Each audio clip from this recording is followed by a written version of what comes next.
بسم الله الحمد لله والصلاة والسلام على نبينا محمد وعلى آله وصحبه أجمعين أما بعد. Alhamdulillah biz ötkündü Şeyh Süleyman Ruhayli'nin hafizahullahu Asbab-ı Saadetil Usra Übülölük Bakıttın Sebepleri деген kitepten kirişүүсүн окуганбыз. Бул китеп өзү кыска болгону менен ошол үй-бүлөдөгү бакыттын, үй-бүлөдөгү жыргалчылыктын, үй-бүлөдөгү негизги жыргалчылыктын көптөгөн пайдаларын камтыган китеп. Şeyh Süleyman Ruhayli дагы өзү азыркы учурдагы шейхтер, белгилүү шейхтердин бири. Өзү деле жашы улуулап калды. Андан кийин китепти окумакчыбыз азыр. Аллах таала ушу бизге илим, пайдалуу илим берсин жана ушу окуп аткан китептерибизге Аллах таала берекесин берсин жана баштаган нерселерибиздин аяна чыгарсын. Жана Аллах таала ошо баштаган нерсебизге биз ошол акыт кылдык, убада кылдык, ошонун аяна чейин чыгарганга Аллах таала күч кубат жана илим берген болсун. Жана алып аткан илимибизге Аллах таала амал кылдырабыз. Эми дейт ушул Şeyh Süleyman Ruhayli айтат: "Вал амру аллази нажтаму алейх". Бүгүнкү чогулган нерсебиздин темабыздын эмеси дейт бул дейт. Асбабы саадатил усра дейт, ошо үй-бүлөлүк бакыттын себептери дейт. Тема дейт, тема ушул дейт. Бул нерсе дейт аябай маанилүү тема дейт. Бул аябай маанилүү тема дейт. Бул тууралуу сабактарды кылышыбыз керек дейт. Неге дегенде дейт факуллуна усра сагирун ва кабирун дейт. Жана дейт биз дейт баардыгыбыз үй-бүлөдөн турабыз дейт. Жана кичинекейибиз да болбосун, улуубуз да болбосун дейт, баардыгыбыз ошо бир үй-бүлөдөн турабыз дейт. Ва куллуна амалуху ан юра саадати фи бейтихи дейт. Баардыгыбыз дейт каалайбыз дейт, өзүбүз ошо үй-бүлөбүздө бир бакыттын, бактылуулуктун болушун каалайбыз дейт. Ва куллуна фи мунаху ан юра алфарх фи вужухи завжатихи ва абнаихи куллуна yetmahu ila saada dedi. Жана ошондой эле дейт баардыгыбыз дейт ушул нерсени баардыгыбыздын каалообуз дейт. Ошо үй-бүлөбүздө дейт ошо аялыбыздын же болбосо балдарыбыздын, аялы күйөөсүнүн жүзүнөн ушул бактылуулукту көргүсү келет дейт. Жана баардыгыбыз дейт ушул нерсеге умтулабыз дейт. Вала шакка анна ал-усрата асасул мужтама. Эч кандай бир шек күмөн жок дейт. Бул дейт коом дейт, бул дейт үй-бүлөдөн турат дейт. Үй-бүлөдөн түзүлөт дейт коом. Ва ида канат ал-усра саидатан мустақиррatan fa kana al-mujtama'u mustaqirran sa'idan дейт. Эгерде дейт үй-бүлөдө дейт, үй-бүлө туруктуу жана үй-бүлөнүн ичинде бакубатчылык болсо дейт, анда коомдо дагы туруктуулук жана бакубатчылык болот дейт. Ва яжиб ан нa'lam anna عندما نتكلم عن سعادة الأسرة أن نعنى أن تكون أسرة بلا مشاكل дейт. Бирок дейт биз дейт ушул учурда дейт үй-бүлөдө бир бактылуулук, туруктуулук болгон учурда дагы дейт биз дейт билишибиз керек дейт. Ошондой үй-бүлөдө дагы дейт ар кандай кемчилдиктер, ар кандай проблемалар болот дейт. Ушул нерсени да биз билишибиз керек. Fa inda tabiatul ijtima' дейт. Анткени бул нерсе дейт ошол адамдын дейт табиятында бар нерсе дейт да, ар кандай бир кыйынчылыктар болгондору дейт жашоолорунда. Антака байнахум al-ba'du munaghisat. Анткени дейт, анткени адамдардын ортосунда дейт ар кандай кемчилдиктер болот дейт. Анткени адам дейт кемчилдиктүү жаратылган дейт. Бул кемчилиги жок, бул Аллах таала эле да. Ошон үчүн адамдар эгерде күйөөсү дейт, күйөөсү мисалы аялы туура эмес сүйлөп койгон болсо, туура эмес иш кылып койгон болсо, ошону кечире билиш керек деген мааниде айтат. Же болбосо күйөөсү туура эмес иш кылып же туура эмес сүйлөп алган болсо, ошону да аялы ошону кечире билиш керек. Анткени дейт бул адамдын табиятында Аллах таала ушундай кылып жараткан дейт. Ва антака байнахум ba'du al-ishkalat lakinna naqsid an yakuna al-asl fi usra as-sa'ada wa safa. Анткени дейт бирок дейт ошондой эле ар кандай ишкалдар, ар кандай ошо мүшкүлдөр, кыйынчылыктар, кемчилдиктер болгон менен күндө дагы дейт үй-бүлөдө дейт негизинде дейт ошол эме болуш керек дейт. Ошол бактылуулук, бакубатчылык жана тынчтык үй-бүлөдө тынчтык орнош керек дейт. Ва антакуна al-usra qadiratan 'ala al-ta'amul ma'a al-mashakil bima la yu'aqqiru safwaha дейт. Анткени дейт ошол үй-бүлө дейт, бактылуу үй-бүлө дейт. Ошол эле учурда дейт бактылуулук учурда дагы дейт ошондой жашоолорунда дейт ошондой үй-бүлөсүндө ар кандай машакилдер, ар кандай кыйынчылыктар, кемчиликтер болгон дейт. Ошолор менен мындай ошолор ар кандай проблемаларды чечүүнүн жолдорун издеп, эки жак ажырап кетпестен ошого жөндөмдүү болуш керек дейт үй-бүлө дейт. Ошол буза турган нерселер ар кандай келген болсо, келсе дейт. Вала юдхам хана ауха. Анткени де ошол үй бүлөдө дейт негизги бакубатчылык кетпеш керек дейт оргондо ошондой кыйынчылыктар келгенде. Нақсида ан турафрифа саадата алал усра дейт. Анткени дейт үй бүлө дейт бекем болуш керек дейт. Ошол нерселер кетпеш керек дейт. Ар кандай кемчиликтер, ар кандай кыйынчылыктар болгон күндө. Файда дахала ал-абб ашрака бейти би саадатин. Анткени дейт үй бүлөдө дейт ошо атасы качан үйүнө келсе дейт ошол үй бүлөсүнөн баягы бактылуулукту, бакубатчылыкты көргөндөй болуш керек. Фаида хаража интазара ахлу رجوعه نقصد أن يرتاح زوج بزوجته وأن ترتاح زوجة بزوجها وأن يرتاح الأبناء بوالديه وأن يرتاح الوالدان بأبنائهما. Жана ошондой эле дейт ошол баягы эгерде эркеги дейт ошол жерде эркек атасы дейт качан ошол эшке баягы ырызкы издеп же болбосо бир нерсеге эшке чыкканда дейт кайда келишин ушу үй бүлөсү күткөндөй болуш керек дейт. Аябай күтүп, чыдамсыздык менен күтүп, атабызды балдары атабыз келет деп күтүп, аялы күйөөм келет деп күтүп, анткени аялы жана аялы күйөөсүнөн ыраазы болуп, күйөөсүнөн бакубатчылык таап, аны жакшы көрүп, жана күйөөсү дагы аялынан кандай бир ыраазы болуп, аны жакшы көрүп, ошондой нерселер болуш керек дейт. Ошолордон бири-биринен ыраазылык жап, бири-биринен рахат табыш керек дейт. أن تكون هناك رأفة في البيوت. жана ошондой эле дейт үй бүлөдө дейт аял күйөөсү, бала чака бардыгы бири-бирине дейт боорукерлик, жумшактык болуш керек дейт. فالمعلوم أن الأسرة مكونة من أصل والفرع. жана ошондой эле дейт бизге белгилүү дейт үй бүлө дейт бул негизги нерседен жана ошондой эле анын бутакчаларынан турат дейт. فأصلها زوجان. ошол эле негизги нерсе дейт основа дейт үй бүлө дейт эмнеден курулат дейт бул күйөөдөн жана аялдан курулат дейт. وفروعها ثمار الزواج дейт. жана أبناء من الذكور والإناث. жана ошондой эле алардан эмелер дейт ошол анын бутакчалары дейт бул дейт алардын балдары дейт ошолордон таралган. ومعلوم أنه إذا حصلت سعادة للأصل انعكست تلك السعادة على الأبناء. ошондой эле жана белгилүү дейт бул белгилүү нерсе дейт. Эгерде ошол негизги нерсесинде баягы бакубатчылык, бактылуулук болсо дейт ошол негизги нерсеси бул эмне? Ошол аял күйөөсүндө бакубатчылык болсо дейт, бири-бирине жакшы көрүүчүлүк болгон болсо дейт. Ошол нерсе дейт балдарына дагы өтөт дейт. Ошол нерсе балдарына да өтөт. والمعلوم لكل أحد أن كل إنسان يرغب في أن تكون سعادة في بيته لكن طرق الناس تناعت في تحقيق هذه السعادة. Ошондой эле белгилүү дейт ар бир адам дейт өзү, ар бир инсан жана ар бир адам өзү аракет кылат дейт ошол үй бүлөдө бактылуулук, бакубатчылык орношуна дейт. Аракет кылат дейт. Үй бүлөсүндө бакубатчылык болушуна аракет кылат дейт. Жана ошондой нерсени каалашат дейт. Бирок дейт адамдардын дейт ошол бакубатчылыкты издеген жолу дейт ар түрдүү дейт. Ар түрдүү.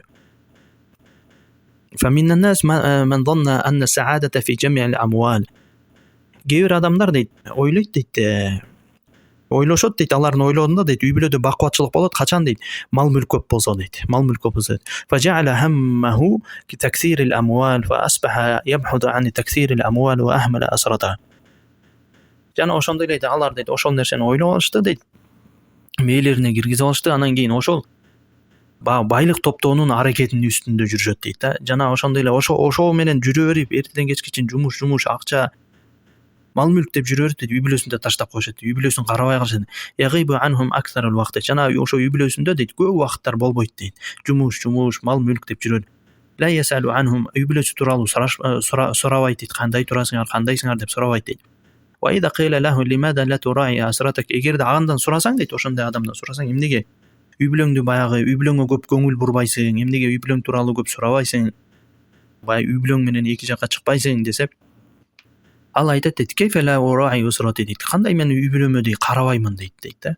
وأنا أتعب نفسي من أجل أن أتاياهم بالأموال. Мен дейт өзүмдүн жанымды кыйнап дейт ошолордун баягы мал мүлкү көп болсун деп байлык чогултуп иштеп жүрөм дейт эртеден кечке дейт үйгө келбей дейт. فلا يحقق السعادة لهم ولا لنفسه дейт. Бул мындай инсан дейт ошо өзүнө дагы дейт жана үй бүлөсүнө дагы бул дейт бакубатчылыкты жана бакытчылыкты, бактылуулукту тастыктап баягы үй бүлөсүнө орнута албады дейт.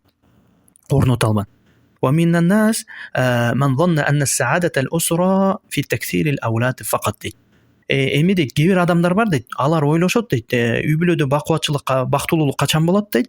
Алардын оюнда дейт, бул дейт бала чаканы эле көбөйтүү дейт, баланы көбөйтүү дейт да. Көп балалуу болсок биз бактылуу болобуз деп койшун. Жана ал дейт ошол бала көбөйтүүнүн аракетинде дейт. Лакиннаху жа'ала залика малхатан лаху. Жана ушул нерсени дейт, бала көбөйтүүнү бул мындайча айтканда кээ бир үй бүлөлөр ирмек кылып алган да. Бала көбөйсө болду, бактылуулук болот үйдө деген сыяктуу. Факана халуху, бул тууралуу дейт Аллах Таала Куранда айтат дейт. Алхакумут такасур. Не дейт Аллах Таала? Дүйнө бала чака көбөйтүү дейт. Силерди Аллахтан алаксытып койду, Аллахтын дининен ибадат кылуудан алаксытып койду дейт. Алхакумут такасур. Дүйнө байлык мүлк топтоо, бала чака көбөйтүү силерди Аллахтан алаксытып койду дейт. Хатта зуртумул макабир дейт. Силерди качан дейт ошол алаксып дейт, силер кабырга келгенге чейин дейт, силер ошентип алаксып жүрө бересиңер дейт да. Силерди фалам татахаккак лаху саада дейт. Жана бул мындай адам дагы дейт, ошо үй бүлөсүнө бактылуулукту тургузуп бере албады, орнотуп бере албады. Жана өзүнө дагы, жана үй бүлөсүнө. Жана көптөгөн адамдар дейт, дагы үчүнчү түрү дейт булар дейт. Үй бүлөдө бактылуулук качан болот десе дейт, алар дейт үй бүлөдө кандайдыр бир үйдө бир оокат, мисалы оюнчук, балдарым оюнчугу көп болсо бактылуу болот. Аялыма кийим болсо бактылуу болот. Ушундай нерселерди элестетип алган дейт да. Ошондой нерселердин үй бүлөдө түрүн алып келет дейт да. Юриду ан яс'адахум бидонни. Анын оюнда дейт, ушундай нерсени кылсам үй бүлөм бактылуу болот деп ойлойт. Фама хаккака саада дейт. Бул дагы дейт үй бүлөсүнө бактылуулукту орнотуп бере албайт дейт да, мындай адам дагы. Идан дейт, ас-саадату рахатул калб дейт. Эме дейт, бактылуулук дейт бул жүрөктүн тынчтыгында дейт. Бактылуулук үй бүлөдө качан бактылуулук болот дейт? Бул жүрөктүн тынчтыгында дейт. Отоманинаху, ошол жүрөктө тынчтык, сакина болсо дейт. Ва амнуху, ошол жакта дейт баягы жүрөктө токчулук болсо дейт. Жана дейт анын жүзүндө баягы дайыма бактылуулуктун жүзү эметип турса, нуру чачырап турса дейт. Вазалулу хумумуху ва гумумихи. Жана ошондой эле дейт, ошол баягы адамдын жан дүйнөсүнөн, жүрөгүнөн баягы кайгы капанын кетиши дейт. Жүрөктө катан тынчтык болот дейт. Ортондо адам эмени табат дейт. Үй бүлөдө ырахатчылыкты, үй бүлөдө бактылуулукту табат дейт. Ошондо үй бүлөсүнө ошо бактылуулукту эмени орнотуп берген болот. Ва иртияхил инсан лиман юшарика хаятуху фи бейтиги. Жана эле ошондой дейт адам качан үй бүлөсүндө бактылуулук болот дейт. Ошол үй бүлөсүндө адамдардан дагы, мына мисалы аялы күйөөсү аялынан ырахат тапса, бири-бирин жакшы көрүп жашаса, ошондо ырахат табат дейт. Үй бүлөсүнө бактылуулук орното алган болот дейт. Ва инна лис-саадати асбадан ва абуабан дейт. Жана ошондой эле үй бүлөдө бактылуулук болуш үчүн дейт, анын дейт себептери бар дейт, жана ар кандай эшиктери бар дейт. Ар кандай эшиктери бар дейт анын.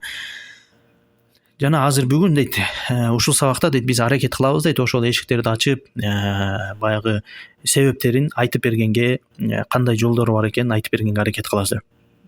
Биз дейт ушул нерселерге дейт, важана иля хадал амр дейт. Биз дейт ушул нерселерге дейт, үй бүлөнүн бактылуу болушуна дейт аябай муктажбыз дейт. Ва ахважана ан натахаддата ан саадатил уср фи хада заман. Ушул заманда дейт биз дейт үй бүлөнүн бактылуулугу тууралуу сүйлөшкөнгө, сабактарды кылууга дейт аябай муктажбыз дейт. Аллади касурат фихи мулхият. Ушул заманда дейт ар кандай баягы оюн зооктор, алаксыта турган нерселер көбөйгөн заманда дейт биз дейт ушул үй бүлөнүн бактылуулугу тууралуу сабактарды кылууга дейт аябай муктажбыз дейт. Анткени дейт үй бүлөдө дейт ар бир адам, баласы, кызы өзү менен өзү, баласы өзү менен өзү, атасы өзү менен өзү, аялы өзү менен өзү болот. Ваятташуна иля ан янагалака куллу вахидин минхум дейт. Ана ар бирөө дейт өзү менен өзү болуп калган дейт да. Бири-бирине аралашпайт дейт. Өзү менен өзү. Фи алами, ар ким өзүнүн ааламында дейт да. Өзүнүн жашоосунда. Бири-бири менен аралашпайт. Жана ошондой эле биздин үй бүлөнү дейт ушу интернет башкарып калган дейт да. Интернет башкарып калган үй бүлөбүздү дейт. Ва асбаха бa'дул азваж munghaliqina fi buyutihim ala hada al-jihaz. Жана ошондой эле дейт ушундай бизде дейт соткалар, ушу компьютер эмелер дейт.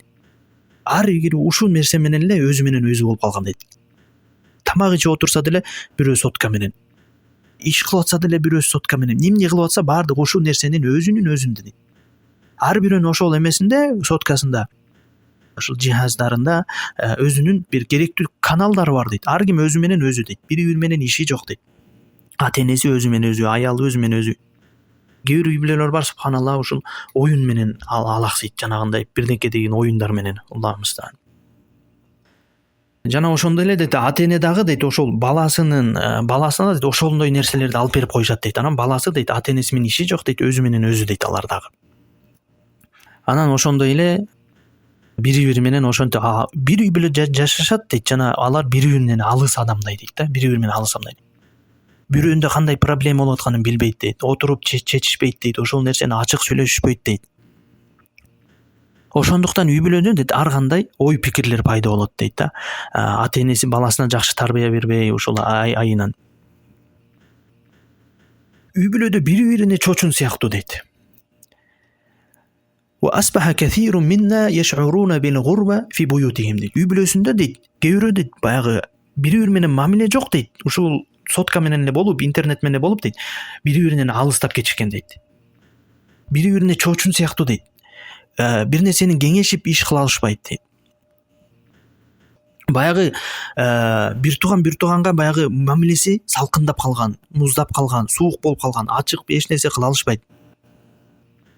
Жана ошондой эле аялы күйөөсү да ошондой болуп калган. Күйөөсү келип алып сотка чукулайт, аялы келип алып сотка чукулайт, Instagram бирнекелерде отурушат. Жана ошондой эле ата эне менен баланын дагы мамилеси бузулуп калган ушундай учурларда да. Ушул себептен биз үй бүлөнүн бактылуулугу, анын кандай себеп бактылуу болуш үчүн кандай себептери бар, кандай жолдору бар экенин сүйлөшкөнгө биз өзгөчө муктажбыз дейт.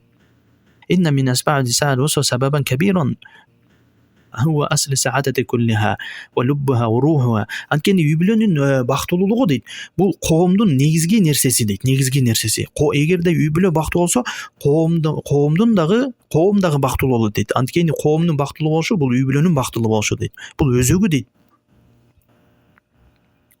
Эгерде үй бүлөдө ошондой бактылуулук, тынчтык, багы рахатчылык орносо дейт, коомго дагы ошондой тынчтык, рахатчылык, бакубатчылык орнойт дейт. أن يحرص كل واحد من الأسراء على تحقيق الإيمان. Биринчи себеп дейт, биринчи себеп. Ушул нерсеге көп жакшы көңүл. Биринчи себеп дейт, үй бүлөнүн бактылуу кыла турган биринчи себеби дейт, бул тахкикил иман. Ыйманды баягы ыйман менен жашоо, Аллахка, динге ыйман келтирүү, пайгамбарга ыйман келтирүү.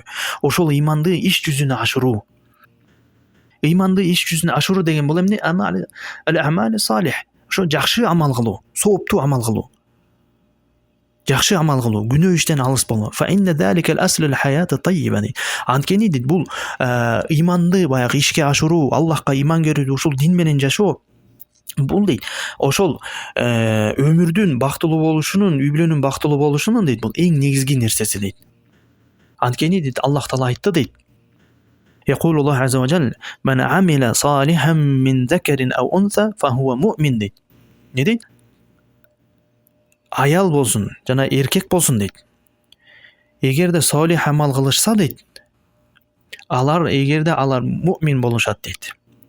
Эгерде ошолор мумин болуп туруп, солих жана эме амал кылса дейт, эркек болсун, аял болбосун дейт, алар мумин болушат дейт. Бул жерге шарт коёт дейт. Шарт коёт. Азыр карайбыз. Хада шартун ман даллади яштаруту. Бул жерде шарт койду дейт. Бул шартты ким койду дейт? Роббил аламин, аламдардын роббиси койду, Аллах таала койду. Ма хуа хада шарт? Ал шарт кандай? Ман амила салихан. Жакшы амал кылышса дейт. Ва хуа амали салих. Ал амали салих деген бул эмне дейт? Ал-амалу салих ма тара صاحبه فيه بجناحين جناح الإخلاص لله فكان مخلصا لله في عمله وجناح المتابعة لرسول صلى الله عليه وسلم. Жақшы амал деген, солих амал деген, сооптуу амал деген эмне дегенде бул эки нерседен турат дейт. Эки нерседен турат дейт. Бирөөсү дейт бул Аллахка ыкластуулук дейт ошол амалда. Жана ошол амалда пайгамбарыбыз саллаллаху алейхи ва салламга ээрчүүчүлүк дейт. Бул кабулул амали шарт. амалдын кабыл болушунун шарты ушул эки нерседе турат. Аллах Таалага ыхлас болуу ошол амалда жана пайгамбар саллаллаху алейхи ошол амалды кылган болуш керек. Пайгамбар саллаллаху алейхи ээрчүү болуш керек. Бул мааниси кандай дегене факанал амалу машру'ан фи китабиллахи ау фи суннати расулихи саллаллаху алейхи ва саллям. Ошол амал үй бүлөдө кылына турган амалдар, сооптуу амалдар, ошол амалдар Аллах Таала китебинде уруксат берген болуш керек жана пайгамбар саллаллаху алейхи ва саллям сүннөтүндө кездешкен болуш керек. Сүннөтүндө келген болуш керек. Фахада амалу салих. Ушул солих амалы ва хаккакал иман.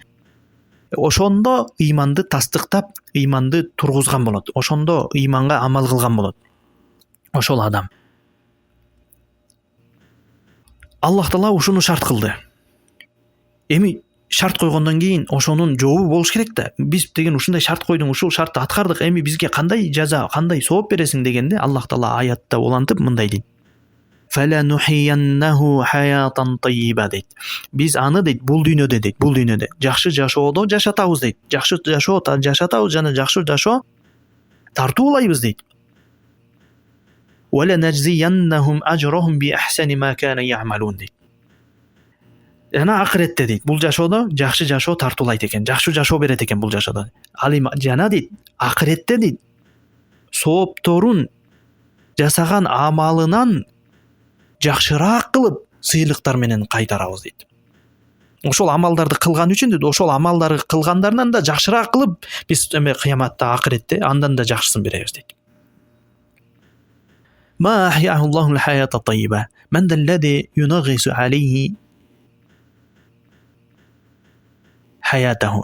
Эми Аллах Таала ушундай бактылуулук берип атса, ушундай жакшы жашоо берип атса, аны ким бузалат?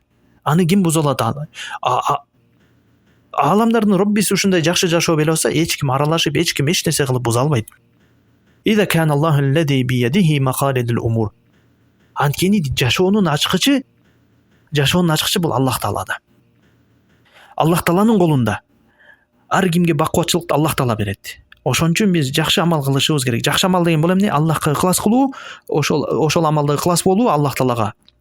Аллахтан гана үмүт кылып, Аллахка гана арнап ошол амалды. Андан кийин экинчиси бул пайгамбар саллаллаху алейхи ва саллям ошол амалды кылган болуш керек. قد جعل حياته طيبا من ذا الذي يستطيع أن ينغص عليه. Ким ошол нерсени жакшы жашоосун ким буза алат? Эч ким буза албайт. Жиндер дагы, инсандардын баардыгы чогулса дагы ошол бакубат жашоосун эч ким буза албайт.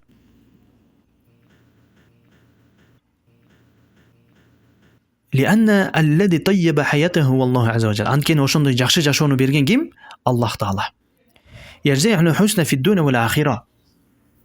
يجزيه بأحسن ما عمل في الدنيا. تكون حياته طيبة. Анткени бул дүйнөдө да жакшы жашоо берет дейт, жакшы жашоо тартылайт дейт. Ким жанагындай амал кылган болсо, жакшы амал кылган болсо. Кыяматта, акыретте ага андан дагы жакшыраак кылып, эки эсе кылып берет дейт. Бул нерсе Аллах Тааланын пендесине болгон убадасы. Ал эми Аллах Таала убадасына эч качан каршы чыкпайт. Аллах Тааланын убадасы эмнескен? Кимде ким жакшы амал кылса дейт, фаланухияннаху хаятан таййиба, бул дүйнөдө жакшы жашоо тартылайт. Вала наджзияннахум ажрахум би ахсани ма кану яъмалун дейт. Жана биз ага дейт, сооптор жакшы амалдары кылган себепте дейт, кыяматта андан да жакшы сыйлыктар менен берет. Андан да жакшы сыйлыктарды берет. Аллах Тааланын убадасы бул. Эгерде адам Аллах Тааланын буйруган ибадатын кылып, ошол ибадатты пайгамбар саллаллаху алейхи ва саллям кандай кылган болсо ошондой кылса, адамга бул жашоосунда жакшы жашоо берет, жана кыяматта андан эки эселеп берет. Эми мен ахяхуллахул хаята таййиба. Эми Аллах Таала ошондой жакшы жашоо берди. Разакахуллахул канаа. Аллах Таала берген рызкыга канааттануу, канагат кылуу. Факана каниан бима яхсуну мин хайри. Кандай жашоосунда кандай жакшылыктар болуп аткан болсо, ошол нерсеге канааттануу. Варазакахуллаху азза ва джалла маънина нафс ва сакинат саадата qalbahu ва руфрифат фи бейтиhi. Аллах Таала дейт, анын жүрөгүнө, жан дүйнөсүнө тынчтык берди дейт.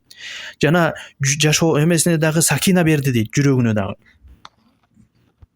Жана үй бүлөсүнө бекемдик берди дейт. Ва асада ман хавлаху. Жана айланасындагы адамдарды, үй бүлөсүнө, тууган уругуна дагы жакшы жашоо бир тартуулады дейт.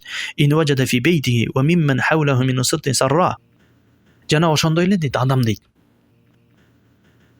Эгерде эме кылса, баягы үй бүлөсүндө, ошо айлана чөйрөсүндө адамдарда бакыт, бакубатчылыкты, бактуулукту көргөн болсо дейт, шүгүр келтирет дейт. Шүгүр келтирет дейт. Бул амал жакшы амал кылган муъмин адамдар дейт. Муъмин жана аятта айткан: "Ман амила салихан мин закарин ау унса ва хува муъмин". Муъмин деди. Муъмин адамдардын сыпаттап айтып атат. Жакшы жашоо көрсө дейт, шүгүр келтирет дейт. Ва жаза мин хаула би хайр. Бул нерсе үчүн дейт, ага дейт жакшылык берилет дейт. Ва ин важада фи усратихи фиман хауlahu дарра дейт. Эгерде өзүнүн үй бүлөсүндө кандайдыр бир кыйынчылык, кайгы капаны көргөн болсо дейт, айланасындагысында өзүндө дагы, ага дейт сабыр келтирет. Ва тажаза аммана са мин усратихи ва лейса залика илля лил муъмин. Мындай сыпат, өткөнгө хадистерде айткандай, мындай сыпат бул муъминдан башка эч кимге берилген эмес дейт. Анткени дейт, пайгамбарыбыз саллаллаху алейхи ва саллям айткан дейт: "Ажабан ли амрил муъмин" дейт. Муъминдин акыбалы дейт таң калыштуу дейт. Муъминдин абалы дейт таң калыштуу дейт. Эмнеге таң калыштуу дейт? Ин амроху куллаху лаху хайр дейт. Анткени анын баардык жашоосу дейт өзүнө жакшы дейт. Жакшылык дейт, жакшылык. Ин асабат сарра шакара. Эгерде ага кандайдыр бир бакубатчылык, жакшылыктар келсе дейт, ага дейт шүгүр келтирет дейт. Аллах таала мисалы намаз окутап шүгүр келтириш керек. Бирөөгө садака берип деп атабы, шүгүр келтириш керек. Жашоодо жакшылыктар болуп атабы, машина сатып алып шүгүр келтириш керек. Үй болуп атабы, баардыгына шүгүр келтириш, жакшылыктын баардыгына. Кичинекейине чоңуна да шүгүр келтириш. Факана хайрун лаху. Эгерде ошол шүгүр келтирсе дейт, ага дейт бул ал үчүн жакшы дейт. Fa in asabathu darra'u sabara дейт. Эгерде ага кандайдыр кыйынчылык келсе дейт, ага сабыр кылат. Факана хайрун лаху. Бул ал үчүн жакшы дейт. Ва лейса залика илля ал муъмин. Мындай нерсе дейт, момунга гана берилген дейт. Момунга гана берилген дейт. Башка момунга, башка адамдарга берилген эмес. Фаман хаккака ал-иман тахаккат лаху саада фи хада ал-амр ал-азим дейт. Эгерде кимде ким ушул иманга амал кылган болсо дейт, иман келтирип, иманга амал кылган болсо дейт, анда ал дейт бактуулукту орнотту дейт жашоосуна. Жашоосуна бактуулукту орнотту дейт. Имам Ибн ал-Каййим рахимахуллах айтат: "Фил қалби ша'зун ла ялуммуху илля ал-иqбал ала Аллах". Жүрөктөр дейт, адамдын жүрөгү дейт да, жүрөгү. Мындай баягы чачыранды, баягы бир нерсеге жыйналбаган болот дейт да. Бул кандай акыбал экенин сүрөттөп айтып берет. Чачыранды, жыйналбаган болот дейт. Ушул нерсе дейт, качан адамдын жүрөгү катан чогулуп, бир тынчтык табат дейт.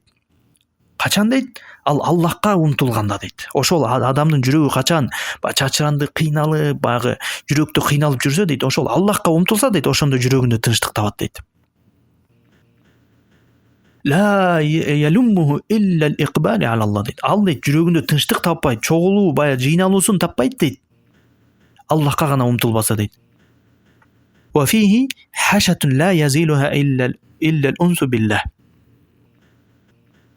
Анын дейт жүрөгүндө дейт бир пустота болот дейт да, баягы жалгыздык болот дейт. Кээде жалгыз жүрүп ушундай нерселерди каалайт дейт. Ошол нерсени дейт Аллахка гана байланганда ошол нерсе кетет дейт. Аллахка умтулуп, Аллахка гана байланганда ошол жүрөктөгү жана пустота болгон нерселер, орусча айтканда кавычкада, ошол нерсе кетет дейт. Ва фихи хузнун, жана бир ичин жүрөгүндө дейт эме бар дейт, кайгыруу бар дейт да. Жүрөгүндө кайгыруу болот дейт. Ла юзхибуху илля суруру би ма'рифатиллах ва сидқи муамалатихи дейт. Жана ошондой эле дейт, анын жүрөгүндө дейт ушундай эмелер болот дейт. Хузун, баягы кайгыруу, кыйынчылык жүрөгүндө, жүрөгү менен, жүрөгүндө. Ушул нерсе кетет дейт качан Аллахты таанып билгенде дейт. Жана Аллахка болгон мамилеси, Аллахтын динине болгон, Аллахтын пайгамбарына болгон мамилеси чынчыл болгондо ушул жүрөгүндөгү эмелер кетет дейт, кыйынчылыктар кетет дейт. Ва фихи қалатун. Жана жүрөгүндө дейт бир коркунуч бар дейт, анын жүрөгүндө. Адамдардын жүрөгүндө бир коркунуч болот дейт. Ла юскинуху илля al-ijtima' alayhi wal firaru ilayhi. Ва фихи ниран, жана ошондой эле дейт. Адамдын жүрөгүндө жана корку болот дебедикпи? Ошол нерсе дейт, кетпейт дейт. Жүрөгүнө тынчтык келбейт дейт, жана коркуу кетпейт дейт, тынчтык болбойт дейт. Илля иштимали. Аллахка гана бирикмейинче дейт. Аллахка гана умтулмайынча дейт. Аллахка гана умтулуп, Аллахка гана жүгүрмөйүнчө, фирори илейхи дейт. Аллах Таалага жүгүрмөйүнчө дейт. Ва фихи ниранул хасаратин дейт. Жана ошондой эле дейт, жүрөгүндө дейт балээлер болот дейт.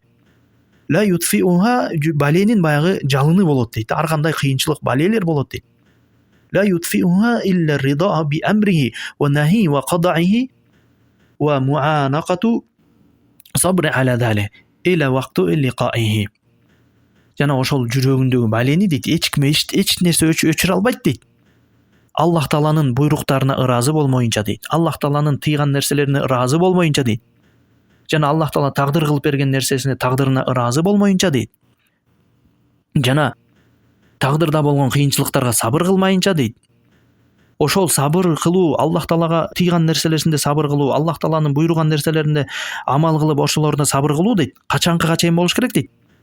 Аллах Тааланын кыяматта жолукканга чейин, ошого чейин сабыр кылбаса дейт, жанагы эмелер кетпейт дейт, тагдырына ыраазы болмоюнча. Ва фихи фaqatun la yasudduha illa mahabbatuhu wal inaba ilayhi дейт. Жана жүрөгүндө бир жоготуулар болот дейт. Мындай жүрөк адам өзүн таппай бир кыйналат го, ошондой учурлар болот дейт жүрөгүндө дейт. Ошол нерсе дейт тозулбайт дейт. Адам тозуп албайт дейт, эгерде Аллах Таалага болгон сүйүүсү болбосо дейт. Жана күнөөлөрдү таштап Аллах Таалага кайтпаса дейт. Жана ошондой эле давамы зикрихи, дайым Аллах Тааланы зикир кылып турбаса дейт. Ва сидқи ихласы лаху дейт. Жана Аллах Таалага ибадат кылып атканда ихласы болбосо дейт.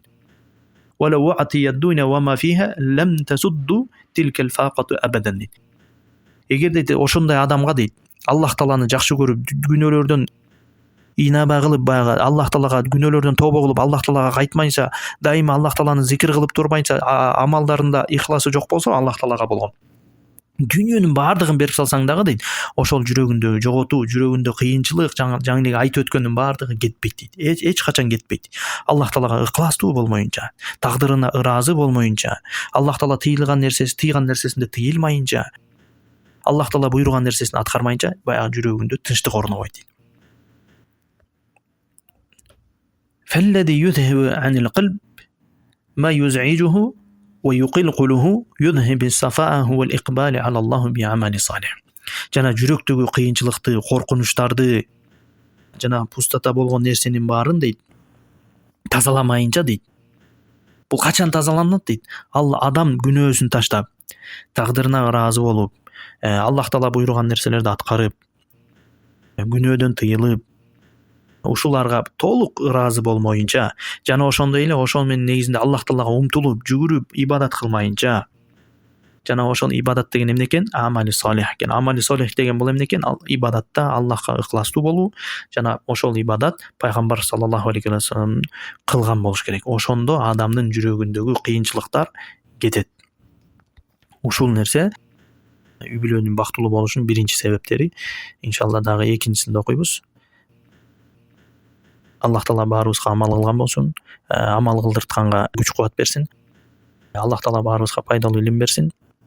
Жана Аллах Таалабызга баарыбызга илим алууга күч кубат берген болсун. Алхамдулилlah ва салату ва салам аля набийина Мухаммад.